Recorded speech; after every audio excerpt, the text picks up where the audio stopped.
فقل تعالوا ندعو أبناءنا وأبناءكم ونساءنا ونساءكم وأنفسنا وأنفسكم ثم نبتهل فنجعل لعنة الله على الكاذبين.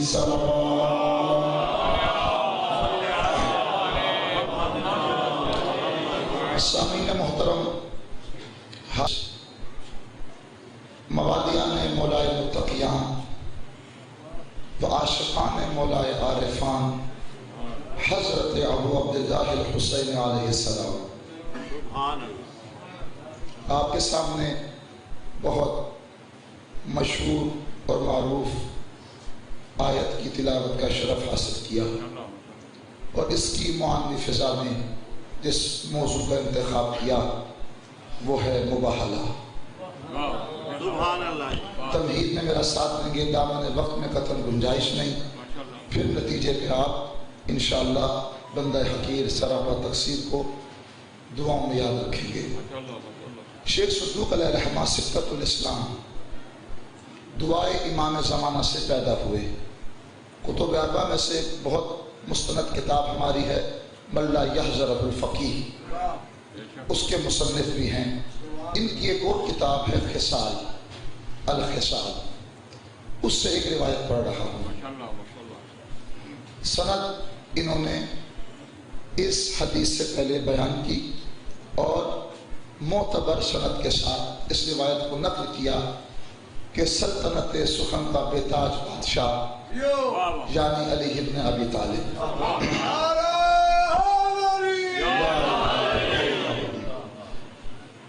سرکار نے فرمایا، اصحاب پیغمبر اس بات سے بخوبی واقف ہیں کہ ہر صحابی کی ہر فضیلت میں میں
اور اس فضیلت میں میرا کوئی شریک نہیں۔ صرف اس ایک فضیلت پر ہماری آج کی گفتگو ہے۔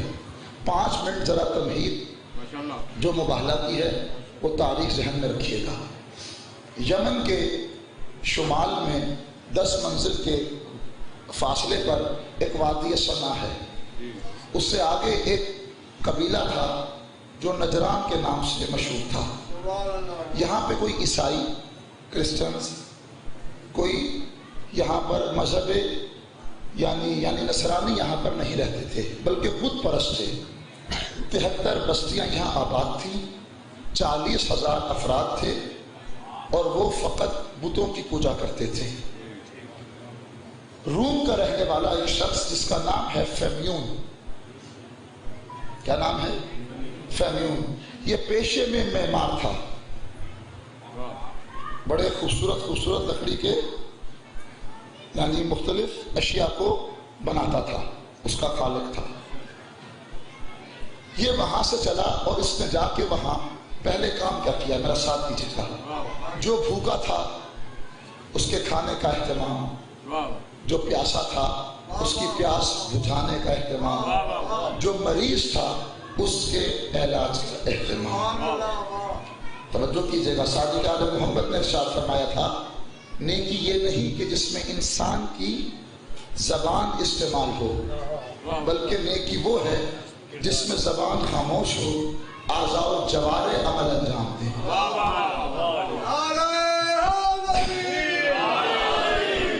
حسینیت کی بات نہیں کر رہا، مکتب تشیع کو اگر آپ کرسچینٹی سے کمپیریزن کریں اس دور میں تو کرسچینٹی بڑی جلدی سے پھیل رہا مذہب۔ وجہ کیا ہے؟ ان کے بڑے بڑے رائٹرز نے یہ بات لکھی، بات یہ ہے کہ ہم جانتے ہیں کہ مسلمان حق پر ہیں، لیکن ان کا مولوی باتیں کرتا ہے، عمل نہیں کرتا۔ ہم پہلے عمل کر کے، انسانیت کی خدمت کر کے ان کے قلوب کو اتنا رام کر لیتے ہیں کہ اب جب دعوت دیتے ہیں، میرے بھائیوں، بھوکے کا کوئی مذہب نہیں ہوتا، پیاسے کا کوئی مذہب نہیں ہوتا، مریض کا کوئی مذہب نہیں۔ جو اس وقت اس پریشانی میں اس پریشانی کا مداوع کرے گا وہی مسیحا ہوگا۔ یہی وجہ ہے کہ اس فیمیون نے آ کے یہاں پر 40,000 افراد کو پہلے ان کی خدمت کی، خدمت خلق میں مصروف رہا۔ توجہ، جب ان کے دل اس سے اتنے متاثر ہو گئے کہ منقلب ہو گئے کہ تو ہی ہمارا مسیحا، ہر طرح کی پریشانی تو نے دور کی، ہر قسم کی حاجت روائی تو نے کی، تو اب اس نے پھر عیسائیت کی دعوت دی۔ 40,000 افراد نے کرسچینٹی کو قبول کر لیا۔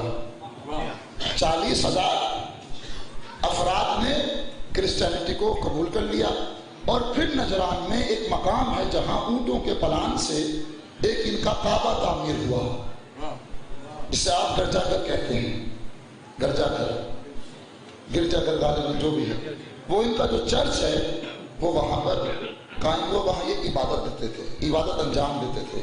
پیغمبر اسلام کی زندگی دیکھیں، 40 سال فقط حضور سرور کائنات نے جو کلمہ پڑھایا وہ تھا اخلاقیات کا۔ اس کے بعد جب دل رام رام ہو گئے تو انہیں توحید کی دعوت دی۔ 13 سال مکہ میں رہے، 53 سال کی عمر ہوئی، پھر ہجرت کی، مدینہ آ گئے۔ مدینہ آنے کے بعد پیغمبر اسلام نے تمام تر قبائل کے سرداروں کو خطوط لکھے، دعوت اسلام دی۔ اسی طرح یہ خط پہنچا نجران کے عیسائیوں کے پاس، اور 73 قبائل کے سردار جمع ہوئے۔ یہ معاملہ کیا، ایک میٹنگ بلائی گئی، اور اس میں جو ان کا سب سے بڑا معاملہ فہمی میں تھا، ڈیبیٹ میں تھا، گفتگو میں سب سے بڑا ان کا صاحب کشف و شہود اور صاحب سر و سلوک جو عالم تھا وہ تھا عاقب سید، اور اس سے بڑا جو ان کا عالم تھا وہ تھا ابو حارثہ۔ یہ دونوں وہاں موجود، تمام قبائل کے سردار موجود، نمائندگی موجود، سب کی نمائندگی وہاں پر موجود ہے۔ اب کسی نے کہا کہ ایک محمد ہے، اس نے ایک اسلام کی دعوت دی ہے، کیا کریں؟ ایک نے کہا کہ ہمارے پاس طاقت بھی ہے، قوت بھی ہے، مال و متاع بھی ہے، اور سرمایہ جنگ بھی ہے، تو ہم جنگ کرتے ہیں، تمام کر دیں گے قصہ۔ عاقب سید نے کہا دیکھو، جنگ ہر معاملے کا حل نہیں ہوتی، چاہے جیتو یا ہارو، قومیں پیچھے چلی جاتی ہیں کئی عرصے۔ کہ تم نے تورات میں پڑھا تو تھا کہ ایک نبی آئے گا، اگر یہ وہی سچا نبی ہے تو دعوت قبول کر لو، نہیں ہے تو جو فیصلہ تمام تر قبائل کے سرداروں کا ہوگا وہی ہمارا فیصلہ ہوگا۔ 14 یا 17 افراد پر مشتمل ایک وفد پیغمبر اسلام کی خدمت میں وارد مدینہ یعنی مسجد نبوی میں ان کا ورود ہوا۔ تبھی تمام، اب آپ کی ذوق سماعت کا امتحان شروع۔ پیغمبر اسلام صحابہ کے مجمع میں شمع رسالت کے پروانے بھی وہاں موجود ہیں۔ پیغمبر اسلام مسجد نبوی میں خطبہ دے رہے ہیں، دور سے آتے وفد کو دیکھا، انداز کیا ہے، ریشم و دیبا کے لباس انہوں نے زیب تن کیے ہوئے ہیں، سونے اور ہیرے سے بنی ہوئی انگوٹھیاں اپنی انگلیوں میں پہنی ہوئی ہیں، سونے کی تاروں سے بنے ہوئے کمر بند، سونے کے تاج اور زر برق لباس کے ساتھ پیغمبر اسلام کی خدمت میں یہ آ رہے تھے۔ سرکار نے جیسے انہیں آتے دیکھا منہ پھیر لیا،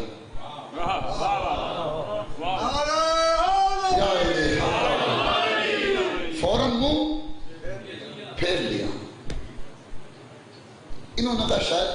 السلام متوجہ نہیں، انہوں نے راستہ بدلا. توجہ کیجئے گا، سارے صحابہ موجود الا امیر المومنین کے. سرکار امیر المومنین بیت الشرف میں حاضر تھے، باقی سارے صحابہ موجود تھے. انہوں نے رخ پھیرا، پیغمبر نے بھی ان سے رخ پھیر لیا. اب آپس میں دوسرے سے کہتے ہیں اس محمد کے تو ہم نے اخلاقیات کے چرچے بہت سنے تھے، یہ کیسی مہمان نوازی ہے، کیسا مہمانوں کا استقبال کر رہا ہے. پھر انہوں نے سوال صحابہ سے کیا، توجہ کہ معاملہ کیا ہے. تمام تر صحابہ نے کہا تم نے بالکل صحیح سنا، محمد سے بڑھ کے خلق عظیم کا مالک، اخلاق احسن کا مالک کائنات میں روح زمین پہ کوئی نہیں. لیکن آج ہمیں بھی نہیں پتا کہ یہ ماجرا کیا ہے. ہاں، سلمان فارسی یہ منظر دیکھ رہے تھے، اس وفد کا ہاتھ پکڑا جو مزاج نبوت سے آشنا تھا.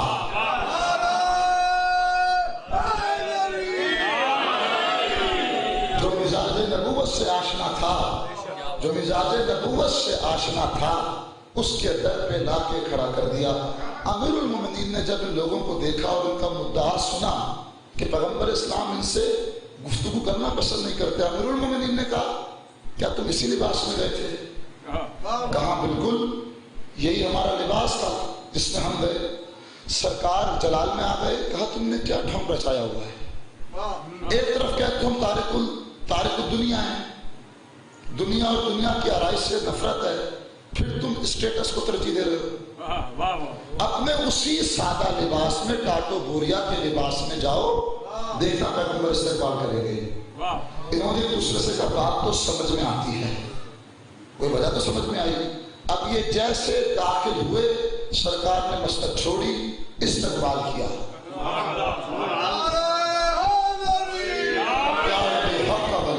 پہلا نتیجہ دینے لگا میرے بھائیوں، آپ جو حوالہ دے رہا ہوں جا کے پڑھنا، صحائف ستہ برادران کی 6 صحیح ترین کتب،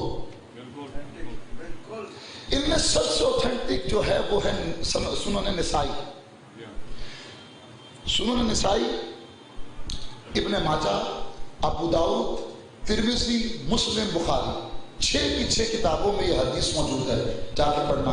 پیغمبر نے کہا تھا انی تارک فیکم الثقلین، میں تم میں 2 کرا قدر چیزیں چھوڑے جا رہا ہوں، کتاب اللہ و اطرت اہل بیتی، ایک اللہ کی کتاب اور میری اطرت یعنی اہل بیت. ما ان تمسکتم بہما لن تضلوا بعدی ابدا ولن یفترق حتی یرجع الی الحوض. 2 کرا قدر چیزیں، ایک کتاب، ایک اطرت، اور یہ کبھی ایک دوسرے سے جدا نہیں ہوں گے حتیٰ کہ مجھے حوض کوثر پہ ملیں گے. 6 کی 6 کتابوں میں اطرت ہے، لیکن 6 کے بعد جتنی کتابیں لکھی گئیں، اطرت کو ہٹا کے انہوں نے خیانت کی، سنت کو گھسا دیا. لیکن میرے بھائیوں، سنت ہو یا اطرت ہو، آنا علی کے در پہ پڑے گا. پہلا نتیجہ دے رہا ہوں، مجھے یہ بتاؤ جب پہلے نجران کے عیسائی آئے تھے، معصوم کا ہر اختیاری عمل سنت ہے.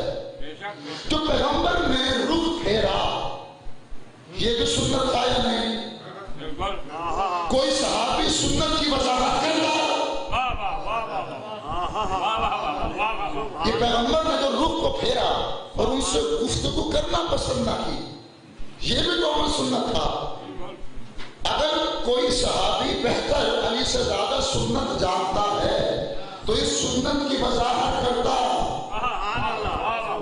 یہ صرف اور صرف ایک تھا جو مزاج نبوت سے آشنا تھا.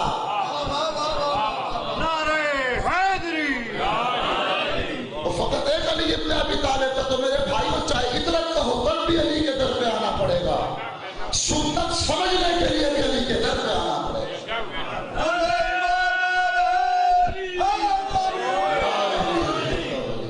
کس کی زندگی کا عرصہ 3 سال، 4 سال، 7 سال.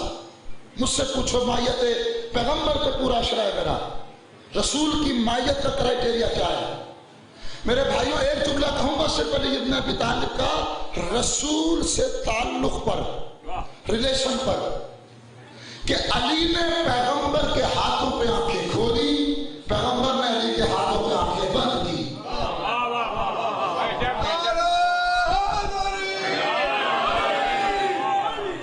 پیغمبر اسلام نے ان کا استقبال کیا. اب گفتگو شروع ہوئی. پیغمبر نے دلائل دیے, انہوں نے بھی دلائل دیے. پیغمبر اسلام نے کہا کہ تم عیسیٰ کو ابن اللہ کیوں کہتے ہو؟ یاد رکھیے گا عیسائی جو ہیں وہ مشرک ہیں لیکن خدا کے وجود کے منکر نہیں. خدا کو خدا مانتے ہیں مگر عیسیٰ کو ابن اللہ کہتے ہیں, اللہ کا بیٹا. ہاں, پیغمبر نے کہا ابن اللہ کیوں کہتے ہو؟ انہوں نے بڑی خوبصورت مثال دی. کہا کہ دیکھو بات اصل میں یہ ہے, خدا ہے سپر پاور. ہر بچے کو اس دنیا میں آنے کے لیے اس کے باپ کی ضرورت ہوتی ہے. عیسیٰ کا باپ نہیں ہے تو سپر پاور خدا ہے, تو خدا کا بیٹا ہوگا عیسیٰ.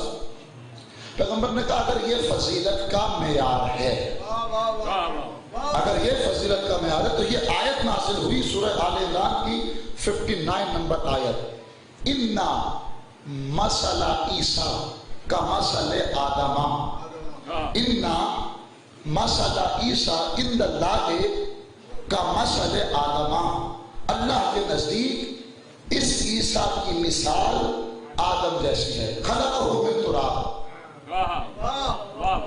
مٹی سے خلق کیا گیا. بہت توجہ میرے بھائیوں, پیغمبر اسلام نے کہا کہ اگر عیسیٰ کا بن باپ کے ہونا فضیلت ہے تو آدم علیہ السلام کو عیسیٰ سے افضل مانا. تو اس لیے کہ نہ آدم کی ماں ہے نہ باپ. پیغمبر نے بڑی خوبصورت دلیل پیش کی اور وہ دلیل قرآنی آیت تھی. وہ نامان ہٹ دھرمی پہ اتر آئے. 61 نمبر آیت نے بڑا خوبصورت اس واقعے کو نقل کیا. فمن حاجہ فیہ من بعد ما جاءک من العلم. اے حبیب جب یہ علم کے آ جانے کے بعد ہٹ دھرمی پہ اتر آئے ہیں. علم کے آ جانے کے بعد یہ قرآن نے یہاں علم اس کو کہا, غور کیا آپ نے؟ وہ پچھلی آیت یعنی قرآن کو علم کہا. ساتھ دینا دوسرا نتیجہ دینا, قرآن کو علم کا. فمن حاجۃ فیہ من بعد ما جاءک من العلم.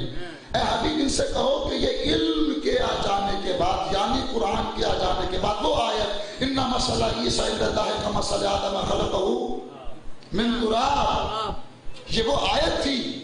اگلی آیت قرآن کہہ رہا ہے کہ یہ قرآن کی آیت و علم دلیل و برہان آ جانے کے بعد اگر یہ حق دھرمی پہ اتر آئے تو حبیب ان سے کہو فَقُلْ تَعَالَوْا نَدْعُ أَبْنَاءَنَا وَأَبْنَاءَكُمْ وَنِسَاءَنَا وَنِسَاءَكُمْ وَأَنفُسَنَا وَأَنفُسَكُمْ ثُمَّ نَبْتَهِلْ فَنَجْعَلْ لَعْنَةَ اللَّهِ عَلَى الْكَاذِبِينَ. میرا ساتھ دیجیے گا میرے بھائیوں, پیغمبر اسلام موجود ہیں.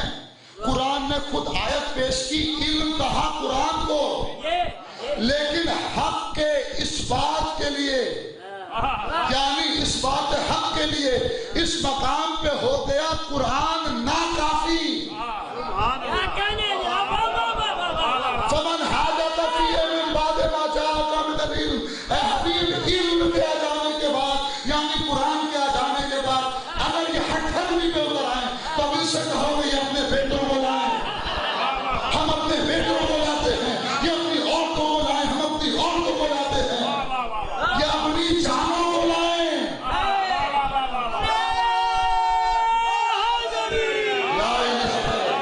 اللہ محترم بہت توجہ, پیغمبر موجود ہیں.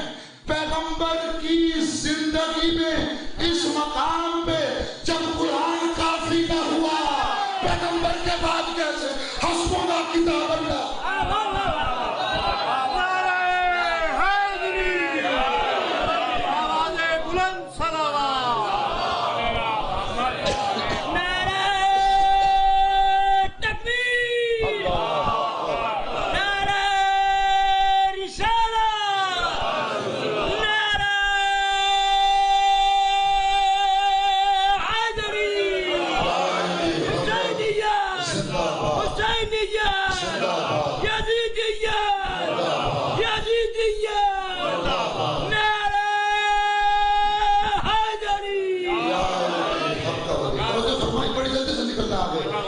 پیغمبر کی زندگی میں اس مقام پر قرآن ناکافی ہے. حق کی صداقت کے لیے, اس بات حق کے لیے اب جو میدان میں آئے وہی کرتے ہیں. توجہ فرمائی آپ نے.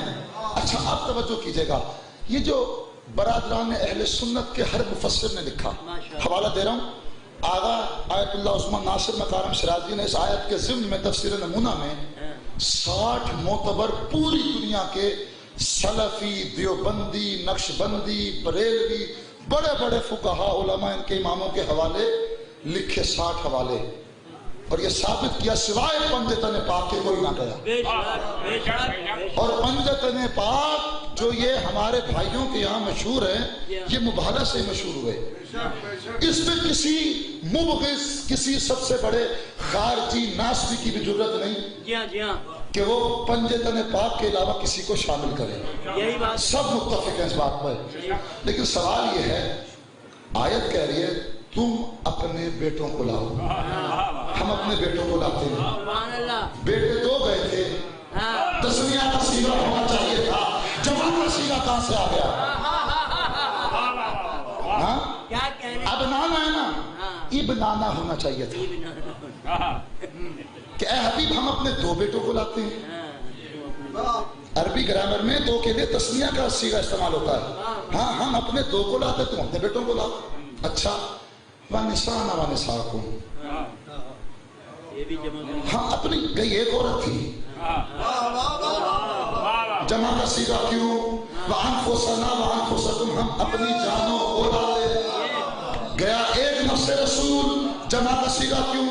آیت یہ ہوتی ہم اپنے 2 بیٹوں کو لاتے ہیں، ہم اپنی ایک عورت کو لاتے ہیں، ہم اپنی ایک جان کو لاتے ہیں، لیکن جمع کا صیغہ کیوں ہے؟ ساتھ دیجئے گا میرا، ہاں ساتھ دیجئے گا اس مقام پہ میرا۔ عزیزان محترم، اگر ہوتا نا کہ ہم اپنے 2 بیٹوں کو لاتے ہیں، کل کو کوئی بھی زبان حرکت میں آ جاتی، کہتی بلایا ہی 2 بیٹوں کو تھا، رسول کے بیٹے تو بڑے، رسول کے بیٹے تو اور بھی بہت موجود تھے، مگر بلایا ہی 2 کو تھا۔ خدا نے کہا نہیں، اگر کوئی ان 2 کے علاوہ مصداق ہے بیٹا ہونے کا تو آئے میدان میں، لیکن کوئی نہیں آیا، میرا ساتھ دیجئے گا۔ اچھا یہ بتائیں، حسنین پیغمبر اسلام کے ڈائریکٹلی بیٹے یا انڈائریکٹلی؟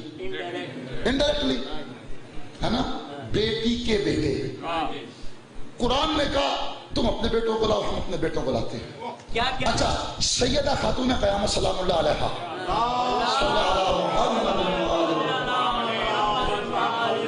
ڈائریکٹ بیٹی ہے یا انڈائریکٹلی؟ تو ہونا چاہیے تھا کہ بیٹی لاؤ، عورت کیوں ہے؟ نساء کہنے کا کیا؟ اور ایک بیٹی امرتن ہوتا، امرتن واحدہ، ایک بیٹی کو لاؤ، وہ عورت ہوتا امرتن، ایک عورت کو لاؤ، ہے نا۔ اچھا، جہاں انڈائریکٹلی بیٹے، قرآن کہہ رہا ہے بیٹوں کو لاؤ، جہاں ڈائریکٹ بیٹی وہاں کہہ رہا ہے عورتوں کو لاؤ۔ جب بیٹی جا رہی ہے تو بیٹیوں کو لاؤ، جیسے پہلے بیٹوں کو لانا ہے۔ میرے بھائیوں، اگر لفظ ہوتا بیٹی، توجہ کرنا، عیسائیوں پہ لعنت نہیں ہونی، جھوٹوں پہ لعنت ہونی۔ لعنت کون توجہ میرا ساتھ دیجیے گا، لعنت عیسائیوں پہ نہیں ہونی، جھوٹوں پہ ہونی ہے۔ اگر ہوتا نا کہ بیٹی کو لاؤ تو کل کوئی بھی زوجہ یہ کہہ دیتی کہ سچی تو میں موجود ہوں۔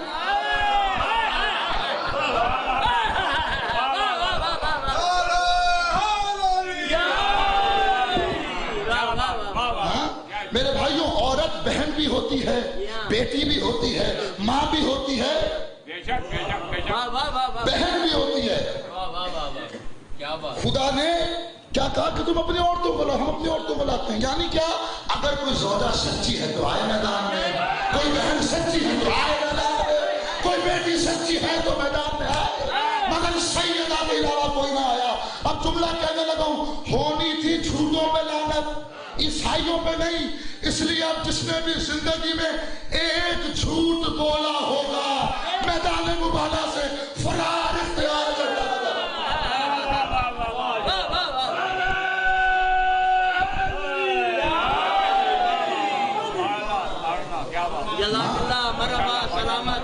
ماشاءاللہ، بہت توجہ۔ وَأَنفُسَنَا وَأَنفُسَكُمْ، ہاں، وانفسنا تم اپنی جانوں کو لاؤ. ہم اپنی جانوں کو لاتے. ایک جان گئی. اگر ہوتا نا کہ ایک جان کو لاؤ یعنی نفس کو لاؤ, سبحان اللہ سبحان تو اللہ. کہتے بلایا ہی اس ایک کو تھا, بہت سارے اور موجود تھے. اور میرے بھائیوں نفس رسول ہونا بہت مشکل ہے. شب ہجرت بستر پیغمبر پر علی بن کے سونا بہت آسان تھا, محمد بن کے سونا بہت مشکل.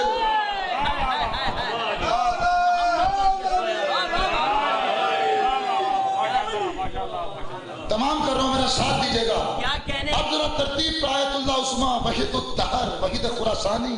سبحان اللہ میں بہت فالو کرتا ہوں ان کو. سبحان اللہ. 5 منٹ ان کی تقریر آپ سنیں, آپ کی معراج کرا دیں گے. بہت بڑا عارف شخصیت, اس وقت سب سے بڑا درس خارج آیت اللہ وحید خراسانی کا ایران میں ہے. سبحان اللہ. انہوں نے مباہلہ کی ترتیب پہ بڑی خوبصورت بحث کی. الحق المبین ان کی ایک کتاب ہے, اس میں کہتے ہیں انداز دیکھو. جب یہ آیت آئی ایک دن انہوں نے مانگا اور آپس میں انہوں نے گفتگو شروع کی. دیکھو اگر یہ ان کو لے آئے نا پیغمبر میدان میں, ہاں ان کو جو اس ایک سنت کی وضاحت بھی نہیں جانتے تھے کہ پیغمبر نے رخ کیوں پھیرا, تو ان سے مباہلہ کر لینا. اور اگر یہ محمد لے آئے اپنی اولاد کو بہت توجہ. ابو حارثہ نے بڑا اہم جملہ کہا تھا, بہت توجہ میرا ساتھ دیجیے گا. ابو حارثہ نے کہا اگر یہ بیٹوں کو, اپنی اولاد کو, اہل و عیال کو, اہل بیت کو میدان میں لے کے آئے, کبھی مباہلہ نہ کرنا. یہ سب سے بڑی اس کی سچائی کا دلیل ہوگا. کیوں؟ کیونکہ محمد کبھی نہیں چاہے گا کہ میری نسل سوائے ہستی سے مٹ جائے. دیکھیے یہ نبتہل نکلا ابتحال سے. ابتحال مانا تذرع, گریہ ازاری. خدا کی بارگاہ میں گریہ ازاری کریں گے جو چھوٹا ہوگا اس کو لعنت آئے گی. یہ مباہلہ وزن مفاعلہ پر ہے. ایک ہوتا ہے مباحثہ, ایک ہوتا ہے مناظرہ, ایک ہوتا ہے مکالمہ, ایک ہوتا ہے مذاکرہ, لیکن اس میں سارے دنیاوی جج ہوتے ہیں. اس میں الاطلاق قہار و جبار خدا جج ہوتا ہے. جھوٹے پہ فوراً لعنت ہوگی, نبتہل ہوگی جھوٹوں پہ لعنت, عیسائیوں پہ نہیں. بس تمام کرو. میری تقریر کے جو فضائل کے آخری 5 یا 10 میں چل رہے ہیں, اس وقت میرا ساتھ دیجیے گا اگر نتیجہ لینا چاہتے ہو کہ مباہلہ ذہنوں میں رہے. میرے بھائیوں آیت اللہ عثمہ وحید خراسانی نے بڑی خوبصورت بات کی. کہا اب انداز کیا ہے, پیغمبر نے جو آیت کی ترتیب تھی وہی رکھی. حسین کو دائیں ہاتھوں میں گود میں اٹھایا, دائیں ہاتھ سے گود میں اٹھایا. حسن کا ہاتھ پکڑا, سبحان اللہ. وسط میں رکھا عصمت کو یعنی سیدہ سلام اللہ علیہ کو. عقب میں رکھا امیر المومنین کو.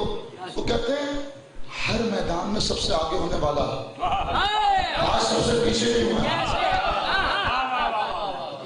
یہ بات جب سمجھ آئی جب 18 ماہ صفین لڑنے کے بعد علی ابن ابی طالب گھر میں داخل ہوئے, سیدہ کے چہرے پہ نگاہ ڈالی, کہا زہرا 18 ماہ کی تھکاوٹ اتر گئی تیری زیارت کر کے. تو جس میدان میں زہرا موجود ہو علی سب کر کیسے کر سکتے ہیں. اب انداز لگائیے گا. آقا وحید خراسانی نے بڑی خوبصورت بات کی. کہتے ہیں آگے ہے نبوت, بیچ میں ہے عصمت. نبوت, وسط میں عصمت, پھر امامت. جو آگے سے دیکھے پہلے نبی نظر آئے گا, پیچھے سے دیکھے امام نظر آئے گا. نبوت و امامت کے حجاب کا نام ہے سیدہ. بہت توجہ, آگے نبوت, پیچھے امامت, وسط میں عصمت. جو نبوت و امامت کو ملائے اس فرقے کا نام ہے زہرا. اور تیسرا جملہ سننا, جو آگے سے دیکھے گا پہلے نبی پھر عصمت, پیچھے سے دیکھے گا پہلے امام پھر عصمت. یعنی مباہلہ میں پیغمبر نے یہ ترتیب رکھ کے دنیا کو بتا دیا نبی کے لیے بھی معصوم ہونا ضروری, امام کے لیے بھی معصوم ہونا ضروری. اب آخر جملہ بڑا اہم کہنے لگا ہوں. اب یہ ہے اخلاقی پہلو کہ ایک بیٹی کو اپنے باپ کے نقش قدم پہ کیسے چلنا چاہیے. اللہ اکبر. یہ مباہلہ میں خاتون قیامت نے دکھایا. ہاں مباہلہ میں خاتون قیامت نے دکھایا پیغمبر کے قدم اٹھتے تھے، زہرا کا قدم پیغمبر کے قدم پر۔ اور میرے بھائیوں، جس نے اگر تربیت حاصل کرنی ہے کہ بیٹی باپ کی پیروی کیسے کرے تو مباہلہ میں دیکھو، جہاں پیغمبر قدم رکھتے تھے وہیں سیدہ کے قدم ہوتے تھے۔ یہ ہوتا ہے باپ کے نقش قدم پہ چلنا۔ اس کو نقش قدم نہیں کہتے کہ باپ میدان سے فرار اختیار کر لے، بیٹی میدان میں ڈٹ جائے۔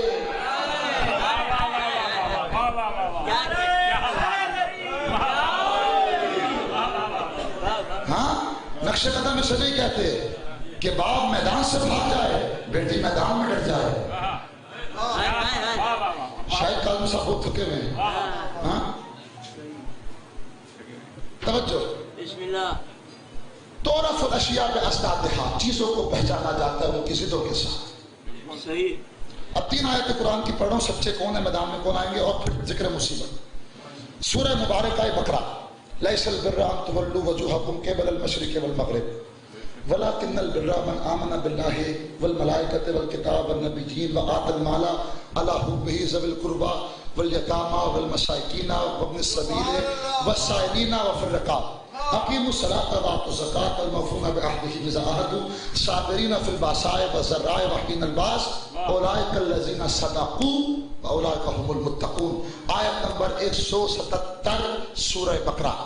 جزاک اللہ۔ نیکی یہ نہیں ہے کہ تم مشرق و مغرب کی طرف منہ پھیر کے نمازیں پڑھو، نیکی تو یہ ہے وَلَكِنَّ الْبِرَّ مَنْ آمَنَ بِاللَّهِ وَالْيَوْمِ الْآخِرِ کہ اللہ اور معاد پہ ایمان لاؤ، سبحان کتاب پہ ایمان لاؤ، نبیین پہ ایمان لاؤ، یوم آخر پہ ایمان لاؤ، ملائکہ پہ ایمان لاؤ، اور پھر نماز کو قائم کرو، اور پھر زکوٰۃ دو، وَالْمُوفُونَ بِعَهْدِهِمْ إِذَا عَاهَدُوا، جو وعدے کرو اسے پورا کرو، صابرین فی البأساء والضراء وحین الباس۔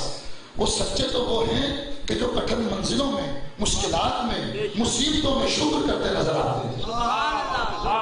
ہاں، سچائی ہے۔ میرے بھائیوں دیکھو، جب جناب اسماعیل کو لے کے جا رہے تھے نا جناب ابراہیم، اور وہ خواب کی تعبیر بتائی تھی کہ میں تمہیں دیکھ رہا ہوں کہ تم چھری کے نیچے، میں تمہیں ذبح کر رہا ہوں، اس وقت اسماعیل نے کہا، قرآن کہتا ہے کہ آپ مجھے صابر پائیں گے۔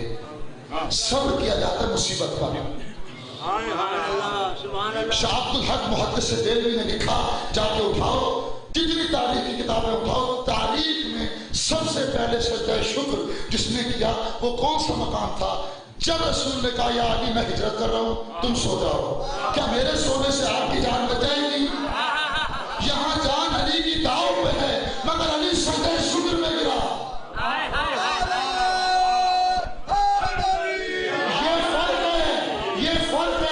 اسماعیل کی جان جا رہی ہے، اسماعیل مصیبت سمجھ رہے ہیں، علی کی جان جا رہی ہے، علی نعمت سمجھ رہے ہیں۔ صابرین فی البأساء والضراء وحین الباس اولئک الذین صدقوا واولئک هم المتقون۔ اب سورہ حشر کی 8 نمبر آیت پڑھنے لگا ہوں، انما المؤمنون، بلکہ سورہ حشر کی 8ویں آیت، للفقراء المہاجرین الذین اخرجوا من دیارہم واموالہم یبتغون فضلا من اللہ ورضوانا ینصرون اللہ ورسولہ۔ یہ حصہ تو ان لوگوں کا ہے، کن لوگوں کا؟ جو اپنے مال سے محروم کر دیے گئے، اپنے گھروں سے دور کر دیے گئے، کس لیے کہ وہ اللہ کے رضوان کو تلاش کرتے تھے، اللہ کے رضوان کو، رضاؤں کو تلاش کرتے تھے۔ اور یہ کون ہے؟ جو اللہ اور اس کے رسول کی مدد کرتے ہیں۔ اللہ محتاج مدد نہیں ہے، لیکن خدا کہہ رہا ہے اللہ اور رسول کی کچھ لوگ مدد کرتے ہیں، اولئک هم الصادقون، سچے یہی ہیں جو میدان میں ہیں، یہی صادقین ہے۔ واہ واہ واہ۔ وقت گزر رہا ہے۔ سورہ حجرات کی آیت نمبر 15 جا کے پڑھنا، انما المؤمنون، انما کیوں لگا؟ خالص مومن ہے، کیونکہ منافقوں کے لیے بھی ایمان کا لفظ قرآن میں آیا ہے، کیونکہ وہ کہتے تھے اپنے آپ کو ہم مومن ہیں، بلکہ امیر المومنین کہلا رہے تھے۔ خدا نے کہا نہیں، میں جو تم کہلواتے اسی سے تمہیں پکار کے تمہیں ذلیل کروں گا۔ میں 30 سے زیادہ آیتیں پڑھ سکتا ہوں جو مومنوں کے کرتوتوں پہ ہیں، خدا نے ان پہ ویل کیا ہے، ویل۔ توجہ تمام کر رہا ہوں میں۔ انما المؤمنون، انما جب لگتا ہے کرائٹیریا بنا دیا، انما الخمر والمیسر والانصاب والازلام رجس من عمل الشیطان انما یرید اللہ لیذھب عنکم. جب انما لگتا ہے ایک کرائٹیریا بن جاتا ہے. انما ولیکم اللہ ورسولہ والذین آمنوا الذین یقیمون الصلاۃ ویؤتون الزکاۃ وهم راکعون. یعنی کسی کو اختیار نہیں کہ اس سرکل میں کسی کو ایڈ کرے یا خارج کرے. خدا نے اس لیے ان ایمان والوں کی بات نہیں کہ خالصتاً مومنین کی بات کی. انما المؤمنون، مومنین تو وہ ہیں، کون ہیں؟ الذین اخرجوا من دیارہم واموالہم. انما المؤمنون الذین آمنوا باللہ ورسولہ، وہ اللہ اس کے رسول پہ ایمان لاتے ہیں. پھر ان کی کوالٹی کیا ہے؟ ثم لم یرتابوا، کبھی زندگی میں انہوں نے شک نہ کیا. ہر غیر معصوم کی فطرت میں شک ہے، اس لیے کہ وہ خالق کو مخلوق سے پہچانتا ہے. یہ فقط حسین ابن علی یا امیر المومنین کی ذات ہے جس نے یہ جملہ دعائے صبا میں کہا یا من دل علی ذاتہ بذاتہ، اے وہ ذات حمد فقط تیرے لیے ہے جو ذات اپنی ذات پہ خود دلیل ہے. میرے بھائیوں، کائنات میں ہر غیر معصوم نے خدا کو پہچانا وسیلے کے ذریعے. محمد والے محمد نے خدا کو پہچانا اس کی ذات کے ذریعے.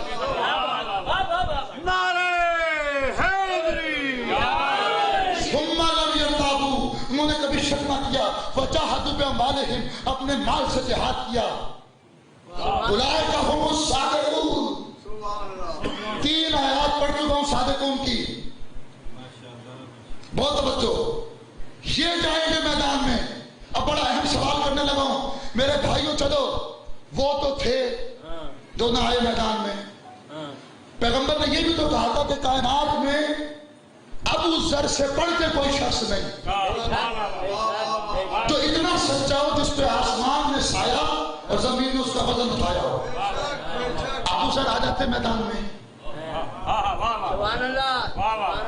میرے بھائیوں دیکھو، آخری 10 منٹ 2 جملے ذکر مصیبت پڑھوں گا، لیکن اب موضوع اگر معذرت کے ساتھ آپ کا وقت لے رہا ہوں، وقت بہت ہو گیا، لیکن نتیجہ نہ دوں تو پھر میرے وجود پہ باہر رہے گا. آخری نتیجہ ایان محترم دیکھیں ابو ذر کیوں نہ آئے میدان میں. ابو ذر کتنے سچے تھے، آتے میدان میں کیوں نہ آئے. دیکھیں ایک ہوتا ہے اسم فاعل، ایک ہوتا ہے صفت مشبہ. اسم فاعل وہ عالم کے وزن پر، قادر، صادق. عالم وہ، مثال کے طور پہ ایک بندے نے رات 2 بجے مجھ سے طلاق کا مسئلہ سوتے ہوئے میں تھا، فون کر کے پوچھ لیا. ہو سکتا ہے میں نے اسے مسئلہ غلط بتا دیا ہوں، لیکن غلط مسئلہ بتانا اس بات کی دلیل نہیں کہ میں عالم نہیں ہوں. اسم فاعل وہی ہوتا ہے جو عالم صفت میں موجود ہو لیکن ہر لحظہ اور لمحہ اس صفت سے کام نہ لے. اس عالم کا ریسیپروکل ہوتا ہے صفت مشبہ علیم. سو رہا ہو، جاگ رہا ہو، میدان میں ہو، حضر میں ہو، کس کیفیت میں ہو، ہمیشہ علم سے فیصلہ کرے گا. صادق کا صفت مشبہ ہوتا ہے صدیق. صادق جو سچ بولے، ہو سکتا ہے کبھی مسئلہ کا شکار ہو جائے. صدیق وہ ہے جو ہر لحظہ ہر لمحہ سچ ہی بولے. میرے بھائیوں، صادق ابو ذر ضرور ہیں لیکن صرف سچوں نے نہیں آنا، انہوں نے آگے جھوٹوں میں لعنت بھی کر دی ہے. تو علی محض صدیق اکبر تھا جو میدان میں آیا. اگر آپ کو یہ ویڈیو پسند آئی ہے تو اسے اور لوگوں کے ساتھ شیئر کریں، اور مزید ایسی ویڈیوز دیکھنے کے لیے ہمارا چینل سبسکرائب کریں، اور ہماری تمام ویڈیوز کے نوٹیفیکیشن حاصل کرنے کے لیے بیل آئیکن کو بھی دبائیں.